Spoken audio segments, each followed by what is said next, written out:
అపోస్తుల కార్యములు 2వ అధ్యాయం. పెంతెకొస్తను పండుగ దినం వచ్చినప్పుడు అందరూ ఒక చోట కూడి ఉండిరి. అప్పుడు వేగముగా వీచు బలమైన గాలి వంటి ఒక ధ్వని ఆకాశము నుండి అకస్మాత్తుగా వారు కూర్చుండి ఉన్న ఇల్లంతయు నిండెను. మరియు అగ్ని జ్వాలల వంటి నాలుకలు విభాగింపబడినట్టుగా వారికి కనబడి వారిలో ఒక్కొక్కని మీద రాలగా అందరూ పరిశుద్ధాత్మతో నిండిన వారై ఆ ఆత్మ వారికి వాక్శక్తి అనుగ్రహించిన కొలది అన్య భాషలతో మాట్లాడసాగిరి. ఆ కాలమున ఆకాశం క్రింద నుండి ప్రతి జనములో నుండి వచ్చిన భక్తిగల యూదులు యెరూషలేములో కాపురముండిరి. ఈ శబ్దం కలగగా జనులు గుంపులుగా కూడివచ్చి ప్రతి మనుషుడు తన తన స్వభాషతో వారు మాట్లాడుట విని కలవరపడిరి. అంతటా అందరు విభ్రాంతి నొంది ఆశ్చర్యపడి, ఇదిగో మాట్లాడుచున్న వీరందరూ గలిలయులు కారా? మనలో ప్రతివాడు తాను పుట్టిన దేశ భాషతో వీరు మాట్లాడుట మనం వినుచున్నామే. ఇదేమి? పార్తీయులు, మాదీయులు, ఏలామీయులు, మెసొపొతమియా, యోదయ, కప్పదొకియా, పొంతు ఆసియా, ఫ్రుగియా, పంపులియా, ఐగుప్తను దేశముల అందలివారు, కురేనే దగ్గర లిబియా ప్రాంతముల యందు కాపురమున్నవారు, రోమా నుండి పరవాసులుగా వచ్చినవారు, యూదులు, యూద మత ప్రవిష్టులు, క్రేతీయులు, అరబీయులు మొదలైన మనమందరమును వీరు మన భాషలతో దేవుని గొప్ప కార్యములను వివరించుట వినుచున్నామని చెప్పుకొనిరి. అందరు విభ్రాంతి నొంది ఎటుతోచక ఇదేమగును అని ఒకనితో ఒకడు చెప్పుకొనిరి. కొందరైతే వీరు క్రొత్త మద్యముతో నిండి ఉన్నారని అపహాస్యము చేసిరి.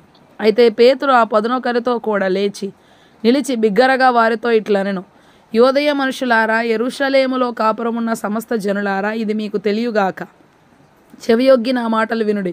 మీరు ఊహించునట్టు వీరు మత్తులు కారు, ప్రొద్దుబొడిచి జామైన కాలేదు. యోవేలు ప్రవక్త ద్వారా చెప్పబడిన సంగతి ఇదే. ఏమనగా, అంత్యదినముల యందు నేను మనుషులందరి మీద నా ఆత్మను కుమ్మరించెదను. మీ కుమారులను మీ కుమార్తెలను ప్రవచించెదరు. మీ యవ్వనులకు దర్శనములు కలుగును. మీ వృద్ధులు కలలు కందురు. ఆ దినములలో నా దాసుల మీదను నా దాసురాండ్ర మీదను నా ఆత్మను కుమ్మరించెదను గనుక వారు ప్రవచించెదరు. పైన ఆకాశమందు మహత్కార్యములను, క్రింద భూమి మీద సూచక క్రియలను, రక్తమును, అగ్నిని, పొగ ఆవిరిని కలుగజేసేదను. ప్రభు ప్రత్యక్షమగు ఆ మహాదినము రాక మునుపు సూర్యుడు చీకటిగాను చంద్రుడు రక్తముగాను మారుదురు. అప్పుడు ప్రభునామమును బట్టి ప్రార్థన చేయి వారందరూ రక్షణ పొందుదురు అని దేవుడు చెప్పుచున్నాడు. ఇశ్రాయేలు వారలారా, ఈ మాటలు వినుడి. దేవుడు నజరేయుడగు యేసు చేత అద్భుతములను, మహత్కార్యములను, సూచక క్రియలను మీ మధ్యను చేయించి ఆయనను తన వలన మెప్పు పొందిన వానిగా మీకు కనబరచెను. ఇది మీరే ఎరుగుదురు. దేవుడు నిశ్చయించిన సంకల్పమును, ఆయన భవిష్యత్ జ్ఞానమును అనుసరించి అప్పగింపబడిన ఈయనను మీరు దుష్టుల చేత లేక అక్రమకారుల చేత సిలువ వేయించి చంపితిరి. మరణము ఆయనను బంధించి ఉంచుట అసాధ్యము గనుక దేవుడు మరణవేదనలు తొలగించి ఆయనను లేపెను. ఆయనను గూర్చి దావీదు ఇట్లనెను, నేను ఎల్లప్పుడూ నా ఎదుట ప్రభువును చూచుచుంటిని.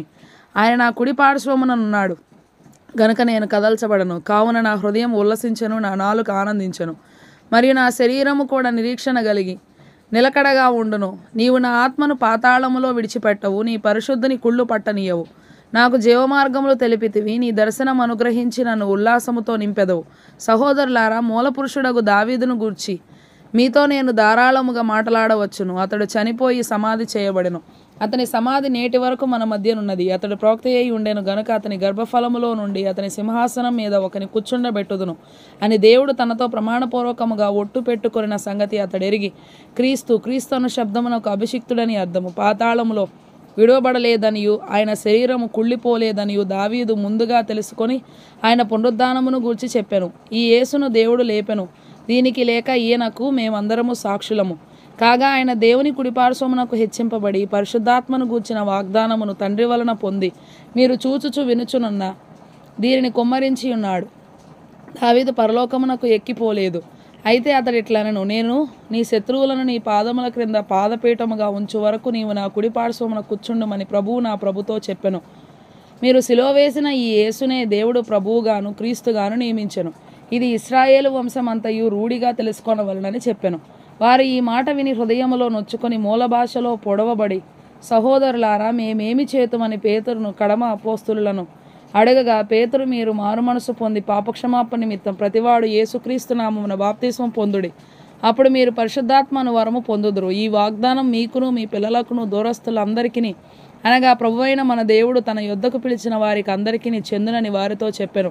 ఇంకనూ అనేక విధములైన మాటలతో సాక్ష్యమిచ్చి, మీరు మూర్ఖులకు మూల భాషలో వంకరైన ఈ తరము వారికి వేరే రక్షణ పొందుడని వారిని హెచ్చరించెను. కాబట్టి అతని వాక్యము అంగీకరించిన వారు బాప్తిస్మము పొందిరి.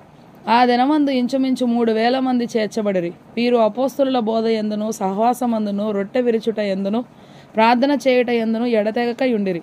అప్పుడు ప్రతివానికిని భయము కలిగెను. మరియు అనేక మహత్కార్యములను సూచక క్రియలను అపోస్తలుల ద్వారా జరిగెను. విశ్వసించిన వారందరూ ఏకముగా కూడి తమకు కలిగినదంతయు సమష్టిగా ఉంచుకొనిరి. ఇదియుగాక వారు తమ చర స్థిరాస్తులను అమ్మి అందరికిని వారి వారి అక్కర కొలది పంచిపెట్టిరి. మరియు వారు ఏకమనస్కులై ప్రతిదినము దేవాలయంలో తప్పక కూడుకొనుచు, ఇంటింట రొట్టె విరుచుచు, దేవుని స్తుతించుచు, ప్రజలందరి వలన దయ పొందిన వారై ఆనందముతోనూ నిష్కపటమైన హృదయముతోనూ ఆహారము పుచ్చుకొనుచుండిరి. మరియు ప్రభు రక్షణ పొందుచున్న వారిని అనుదినము వారితో చేర్చుచుండెను.